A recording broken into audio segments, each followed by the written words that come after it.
বসন্তের মতো আমার জীবনে এলে, কালবৈশাখী হয়ে চলে গেলে, বর্ষার মতো আমার চোখ থেকে পানি পড়ে। একবারও কি দেখছো খেয়াল করে? আমি তোমাকে অভিশাপ দেব না, কারণ আমি রবের প্রতি বিশ্বাস রাখি। তিনি আমার প্রতি অবিচার করবেন না।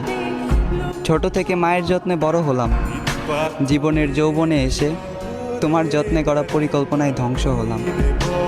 আমি জিনিসে আসল নকল চিনতে কখনো ভুল করিনি, তবে আমি আমার অতি নিকটের মানুষটিকেই চিনতে পারিনি।